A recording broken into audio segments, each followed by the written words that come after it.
우리 전후좌우에 계신 여러분들과 함께 이렇게 인사했으면 좋겠습니다. 모든 것이 주님의 은혜입니다. 다 같이 인사하겠습니다. 모든 것이 주님의 은혜입니다. 아멘. 네, 저희가 2024년 마지막 주일 예배를 주님께 올려드리고 있습니다. 이제 2024년도 3일 후면 마무리됩니다. 성도 여러분께서는 올 한 해 어떻게 보내셨습니까? 저는 우리의 삶이 2024년 1월 1일부터 지금까지의 삶을 살펴본다면 마치 광야와도 같았습니다. 아무것도 보이지 않는 길을 2024년 1월 1일부터 하나님의 말씀으로 시작했습니다. 하나님의 말씀을 붙잡고 이 광야 생활을 하면서 매일마다 우리에게 주시는 만나를 먹으며 하나님께 감사 그리고 찬양의 고백을 올려드렸습니다. 또한 때로는 생각지도 않은 문제를 직면하면서 감사보다는 원망과 불평 그리고 하나님에 대한 의심으로 나아가기도 했습니다. 그리고 우리 눈앞에 무너지지 않을 것 같던 여리고를 바라보면서 그 삶의 장애물을 우리가 어떻게 극복할 것인가, 그로 인한 걱정과 근심 앞에서도 우리가 하나님 앞에 온전히 무릎 꿇고 주님을 의뢰했을 때 우리 눈앞에 있던 여리고가 무너지는 것을 보면서 현존하시는 하나님의 은혜와 능력을 경험하며 우리의 신앙이 더욱 깊어졌습니다. 우리 하나님께서는 올 한 해의 삶을 우리가 이 광야와 같은 세상을 살면서 실족하지 않도록 낮에는 구름 기둥으로 밤에는 불 기둥으로 인도하셨습니다. 이것이 얼마나 큰 은혜이며 감사입니까? 사랑하는 성도 여러분, 지난 1월 1일부터 오늘 12월 29일까지 무사히 이 자리에 모이게 하신 주님께 큰 감사와 영광을 올려드리시기 바랍니다. 때로는 우리가 폭풍우를 맞이할 때에도, 큰 비바람을 맞이할 때에도 우리 하나님께서는 그 모든 순간마다 우리와 함께 하셨습니다. 그 모든 걸어가는 인생 가운데서 우리가 힘들고 어려움이 있었지만 그럼에도 예수 그리스도 보혈의 능력에 힘입어서 날마다 승리하는 인생을 살게 하셨습니다. 그 주님 앞에 우리의 모든 것을 올려드려 주님을 찬양드리길 원합니다. 오늘 본문 말씀은 지도자, 이스라엘 백성의 지도자 모세가 만나 세대들을 향하여 6장 초반부터 쉐마 교육을 시키고 있습니다. 광야 생활 가운데서 인도하신 하나님, 그리고 가나안 땅에 입성하기 이전에 앞서서 이들의 신앙을 무장시키고 있는 내용을 다루고 있습니다. 마음을 다하고 뜻을 다하여 주 여호와 하나님을 사랑하라고, 주 여호와 하나님을 기억하라고 모세가 말씀하고 있습니다. 그러면서 오늘 본문 말씀 가운데서는 우리 하나님을 붙잡고 우리가 하나님을 멀리할 때 우리에게 떨어지는 그 어려움, 그 불순종에 대한 경고에 대해서 모세가 말씀하고 있습니다. 하지만 저는 오늘 본문 말씀을 통해서 우리가 그 구원의 은혜를 누리며 살아가며 우리가 기억해야 되는 것, 우리가 광야와 같은 한 해를 보내며 우리가 기억하고 결단해야 하는 세 가지를 여러분과 함께 살펴보기를 원합니다. 첫 번째는 전적인 하나님의 은혜에 감사해야 합니다. 본문 10절과 11절을 한 목소리로 읽겠습니다.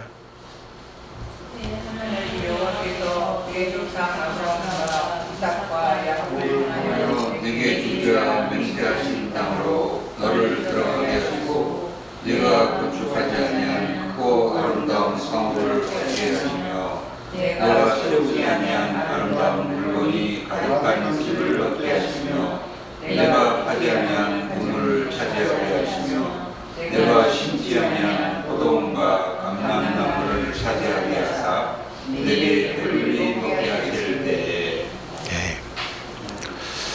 여러분, 이 은혜라는 것은 자격이 없는, 그 은혜를 받을 자격이 없는 우리에게 베푸신 하나님의 위대한 선물입니다. 우리가 아무것도 하지 않았고 우리 인간의 공로도 없고 받을 자격이 없지만 하나님의 전적인 그 은혜를 통해서 우리가 귀한 축복을 누리는 삶을 살고 있습니다. 10절과 11절 말씀을 보십시오. 얼마나 은혜롭습니까?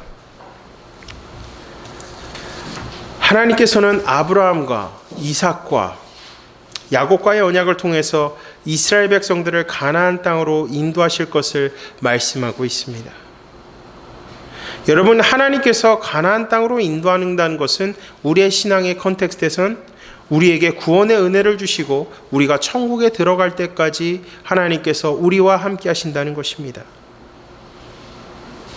받을 자격이 없는 우리에게 하나님께서는 우리에게 은혜를 베푸심으로 올 한 해를 우리는 무사히 보내고 있습니다. 이것이 솔라 그라티아, 모든 것이, 모든 은혜가 하나님께로부터 왔다는 것입니다.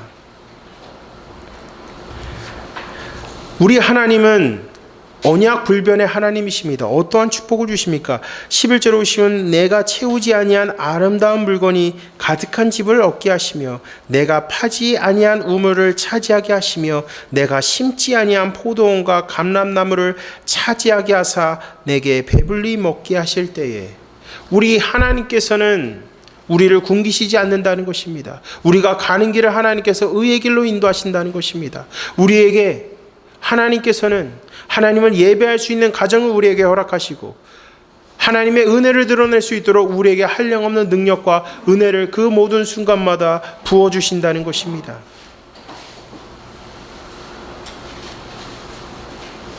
우리 삶의 모든 영역은 하나님의 은혜로 채워져 있음을 믿으시기 바랍니다.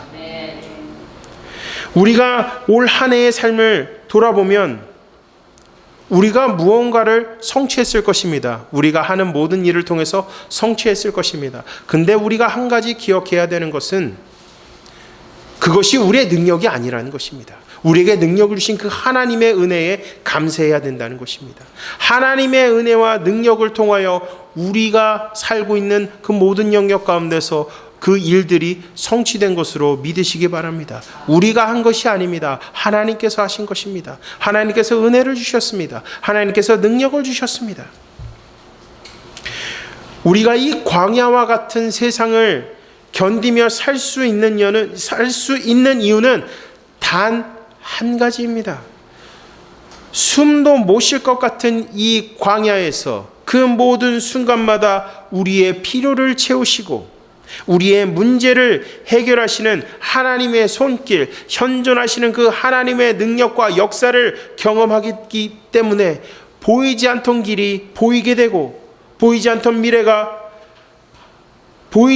미래에 대한 두려움이 하나님의 은혜로 정면 돌파하며 신앙의 전진을 담대히 이뤄갈 수 있는 것입니다. 현존하시는 그 하나님의 역사와 그 은혜를 경험하기 때문에 우리는 이 광야와 같은 이 세상을 살아갈 수 있는 것입니다. 하나님의 은혜가 있으니까 우리가 견딜 수 있습니다. 하나님의 은혜가 있기 때문에 우리는 천국의 소망을 잃어버리지 않고 묵묵히 이 광야를 걸어갈 줄로 믿으시기 바랍니다.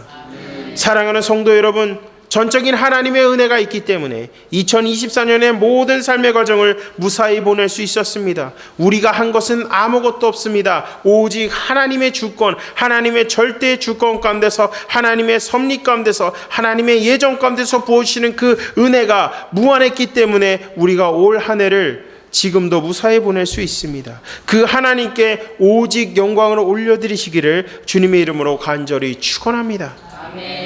첫 번째는 하나님의 전적인 은혜입니다. 두 번째는 우리를 인도하신 하나님을 기억해야 합니다.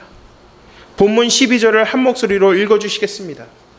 너는 조심하여 너를 애굽 땅 종되었던 집에서 인도하여 주신 여호와를 인정하고.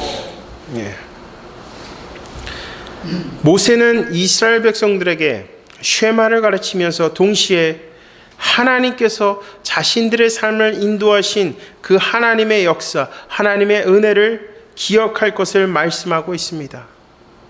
은혜를 받았다고 해서 거기서 끝나는 것이 아니라 지속적으로 은혜를 받기 위해서 하나님을 철저히 기억하고 하나님 앞에 철저히 무릎 꿇고 기도하라는 것입니다.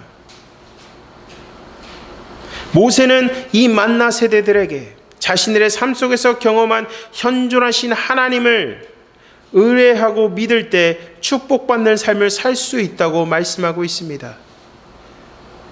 Consistency is the key. 꾸준함이 곧 열쇠라는 것입니다.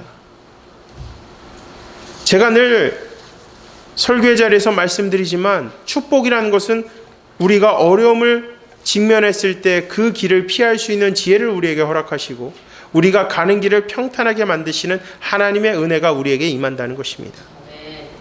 우리가 이스라엘 백성들의 광야 생활을 보면서 한 가지 얻어야 하는 레슨, 교훈이 있다면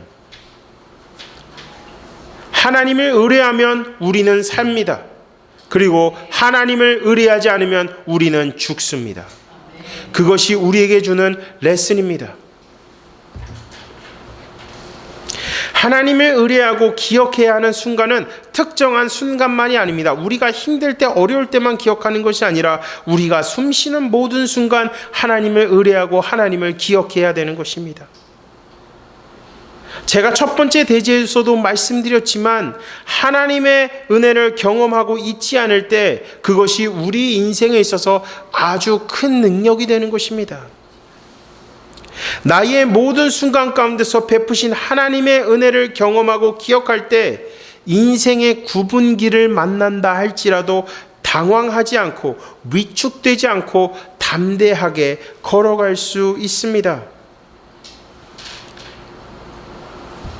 왜냐하면 보이지 않던 길 가운데서 우리의 길을 보이게 하신 그 하나님을 기억할 때 우리에게 소망이 생기고 우리에게 능력이 생기는 것입니다. 어떤 어려움에 직면해도 우리 하나님께서는 우리가 무릎 꿇고 하나님께 모든 것을 의뢰할 때 우리의 어려움 가운데서 그 모든 문제를 해결해 주신 것처럼 지금도 보이지 않는 그 길을 걸어갈 때 그 길을 형통하게 열어주실 거란 확신을 갖고 담대하게 걸어갈 수 있는 것입니다.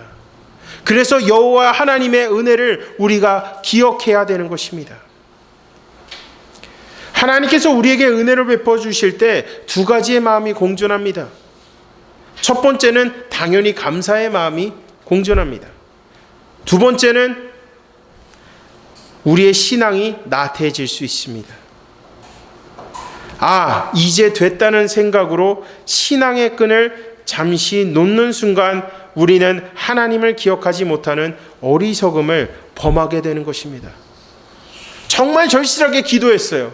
해결되지 않던 기도 제목을 하나님 앞에 올려드렸을 때 하나님께서 응답해 주셨습니다. 그런데 그 순간 이제는 좀 편해졌네. 조금 풍요로워졌네. 이렇게 되면서 어떤 일이 발생하느냐. 삶의 우선순위가 하나님이 아니라 내 편안함, 내 안락함으로 변화되는 것입니다. 그렇게 변화될 때 우리는 하나님의 은혜를 잃어버리는 결과를 초래합니다. 따라서 우리가 은혜 받은 순간은 더욱 깨어서 기도할 때입니다. 우리가 영적 공격에 직면할 때마다 더 깨어서 기도해야 할 때가 하나님께서 우리에게 은혜를 베풀어 주셨을 때입니다. 따라서 우리가 은혜 받는 순간은 더욱 깨어서 기도할 때입니다. 말씀과 기도의 시간을 더욱 지속적으로 가져야 하는 것입니다. 약속의 땅을 들어간 이스라엘 백성들의 모습을 우리가 기억해야 됩니다. 약속의 땅에 들어간 순간 이스라엘 백성들이 어떻게 됐죠? 어떻게 됐습니까? 그 땅에 들어간 순간 하나님은 어디 가고 자신들의 의만 살았어요. 자신의 편안함과 안락함만 추구하려고 했어요. 그런 어리석음으로 인해서 어떻게 되죠? 하나님 앞에 아주 호되게 책망받는 것을 우리가 구약 성경을 통해서 볼 수 있습니다. 근데 그것이 우리의 모습이라는 것입니다. 은혜를 놓는 순간 우리 또한 하나님께 책망받을 수 있습니다. 우리가 구원받았다고 해서, 우리가 은혜 받았다고 해서 신앙을 놓지 마십시오. 우리가 끝까지 해야 하는 싸움은 우리의 신앙을 놓지 않기 위해서, 구원의 은혜를 잃어버리지 않기 위해서 영적 전쟁을 매 순간 치러야 하는 것입니다. 우리를 구원하신 예수 그리스도를 철저히 의뢰하고 붙잡아야 되는 것입니다. 사랑하는 성도 여러분, 우리에게 구원의 은혜를 베푸신 주님을 기억하십시오. 우리의 죄를 위해서 십자가에서 철저히 죽으신 예수님을 기억하십시오. 예수님의 보혈의 은혜를 우리가 기억할 때 우리는 살 줄로 믿으시기 바랍니다. 우리는 소망을 품고 신앙의 전진을 이뤄갈 줄로 믿으시기 바랍니다. 사랑하는 성도 여러분, 예수님의 은혜를 끝까지 기억하고 그 은혜를 끝까지 얻기 위해서 욕심내는 저와 여러분이 되시기를 주님의 이름으로 간절히 축원합니다. 마지막 세 번째, 하나님이 원하시는 예배자로서의 삶을 결단해야 됩니다. 본문 길지만 본문 13절부터 15절까지 한 목소리로 읽어주시겠습니다. 내 하나님 여호와를 경외하며 그를 섬기며 그의 이름으로 인사할 것이다. 너희는 다른 신들 곧 내 사면에 있는 백성의 신들을 따르지 말라. 너희 중에 계신 너희의 하나님 여호와는 질투하시는 하나님이시요 너희의 하나님 여호와 앞에서 내게 진노하사 너를 지면에서 멸절시킬까 두려워하노라. 아멘. 여러분, 하나님 말고 우리 삶의 답은 없습니다. 하나님만이 우리 삶의 유일한 답이심을 믿으시기 바랍니다. 다른 어떤 거를 바라본다 한들 우리에게 주는 것은 실망과 좌절밖에 없습니다. 고통밖에 없습니다. 하나님을 떠난 삶은 결코 행복할 수 없습니다. 형통한 삶이 될 수가 없습니다. 뭐 일시적으로 좋을 수는 있겠습니다. 하지만 끝이 좋지는 못합니다. 이스라엘 백성들이 광야 생활에서 하나님 말고 다른 우상을 섬기다 어떻게 됐죠? 죽게 됩니다. 그리고 하나님의 말씀에 불순종하고 원망과 불평으로 나아갔다 하나님 앞에 어떻게 됐죠? 하나님 앞에서 죽습니다. 참 너무나도 무서워요. 이 모세오경을 보면 이스라엘 백성들은 뭐만 실수하면, 심지어 지성소에 들어간 것도 실수를 범하면 죽는 것을 보게 됩니다. 그만큼 하나님께서 무서우신 거죠. 그만큼 하나님 앞에서 철저하게 예배자로서 살아가는 것이 얼마나 힘들고 어려운지를 우리에게 알려주고 있는 것입니다. 정말 큰 결단이 있어야 되는 겁니다. 저는 이 말씀을 묵상하면서 하나님께서 원하시는 예배자의 모습은 어떤 모습일까?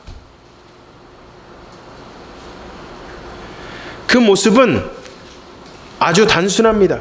당신의 은혜에 감사하며 오직 당신만 바라보며 사는 자들입니다. 하나님 한 분만을 바라보고 하나님의 은혜 앞에 조그맣지만 소소한 은혜에도 하나님 감사합니다. 내 모든 것을 올려드려 주님을 찬양하길 원합니다.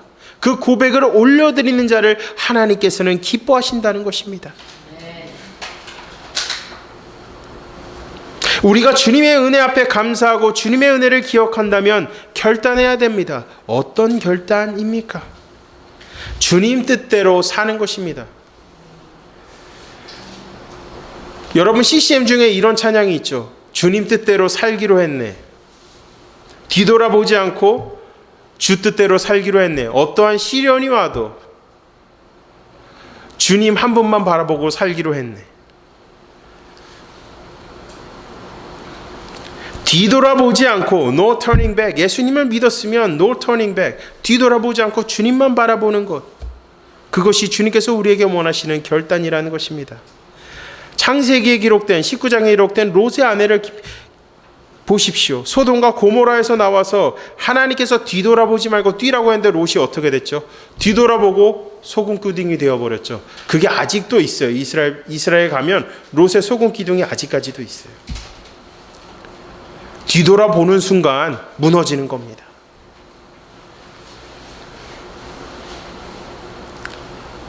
롯의 아내가 소금 기둥이 되었다는 것을 우리의 삶에 적용해 본다면 우리가 주님보다 더욱 우선시한 것을 내려놓지 못했다는 것입니다. 이러한 모습들은 우리의 삶의 모습에서 시작되는 것입니다. 우리의 삶이 조금 괜찮아졌다고 생각하는 순간 예배를 어떻게 하죠? 가볍게 생각합니다.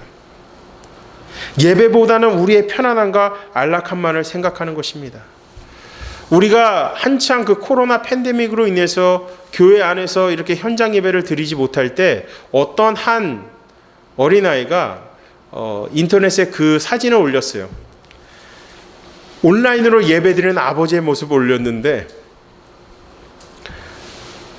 그 영상은 틀어놓고 아버지가 옷도 그냥 대충 입고 소파에 누워있는 겁니다. 근데 저는 그 모습을 보면서 웃기보다는 우리가 조금이라도 편해지는 순간 하나님 앞에 드리는 예배가 흐트러질 수 있겠구나. 그 예배를 하나님께서 정말 원하실까? 그 생각이 들었습니다. 하나님께서 우리에게 원하시는 것은 하나님께 예배를 드릴 때 우리의 삶, 우리의 마음가짐이 흐트러지지 않아야 하는 것입니다. 하나님을 바라본다면 우리가 어느 장소에 있든지 어떤 상황에 있든지 하나님을 향한 예배는 온전하게 올려드릴 수 있어야 되는 것입니다. 그래서 우리에게 주어지는 그 편안함과 안락함이 우리에게는 독이 될 수 있는 것입니다. 하나님께서 원하시는 예배자는 구원의 은혜에 대해 감사하는 마음을 가진 자, 적은 믿음이라도 모든 것을 올려드려 여호와 하나님을 찬송하는 자, 삶의 모든 순간 가운데서 하나님을 철저히 믿고 신뢰하는 자, 주어진 일에 최선을 다하며 말씀을 그 삶의 규범으로 삼고 살아가는 자입니다. 하나님께서 원하시지 않는 예배자의 모습은 주님을 향한 예배에 대한 희생과 헌신보단 나의 편의와 안락함을 우선시하는 모습, 두 마음을 품은 자의 모습입니다. 여러분, 우리가 호세아서를 보면 고멜이 음녀로 나오잖아요. 그거를 신앙적인 관점에서 보면 하나님 앞에서 영적 간음을 하는 겁니다. 하나님도 사랑하고 세상도 좋아하고 결단하지 못하고 하나님 앞에 온전한 예배를 올려드리지 못하고, 그게 영적 간음이라는 것입니다. 하나님께서 원하시는 마음은 한 마음, 하나님 한 분께 바라보고, 정말 내가 구원을 받았다면 과거를 돌아보지 말고 소망 되신 예수님을 바라보며 주님을 찬양하고 삶 속에서 내가 믿는 예수님을 삶 속에서 증명하는 자의 삶을 주님께서 원하신다는 것입니다. 사랑하는 성도 여러분, 우리는 주님께서 부으신 이 구원의 은혜에 대해서 얼마나 감사하고 있습니까? 우리를 인도하신 하나님에 대한 감사의 마음이 넘쳐나고 있습니까? 오늘 이 자리에서 설교하는 저도 하나님 앞에 죄송한 마음이 너무나도 많이 듭니다. 연약한 인간이기 때문에 저 또한 하나님 앞에 범사에 감사하지 못하는 저의 연약함을 보게 됩니다. 하지만 그럼에도 불구하고 제가 이 말씀을 강대상에서 선포하는 이유는 저 또한 이 말씀을 통해서 각성하고 변화되어야 되기 때문에, 결단해야 되기 때문에, 그리고 그 말씀을 함께 여러분과 나눔으로써 우리 모두가 공동체적으로 주님 앞에서 영적인 각성을 올려드림으로 우리의 신앙을 다시 새롭게 하기 위해서 이 말씀을 증거하고 선포하는 것입니다. 사랑하는 성도 여러분, 다른 것 말고 오직 하나님 한 분만을 바라보시고 우리의 삶 가운데서 보신 그 하나님의 은혜를 기억하며 오직 주님의 영광을 올려드리는 저와 여러분이 되시기를 주님의 이름으로 간절히 축원합니다. 다 같이 기도하시겠습니다.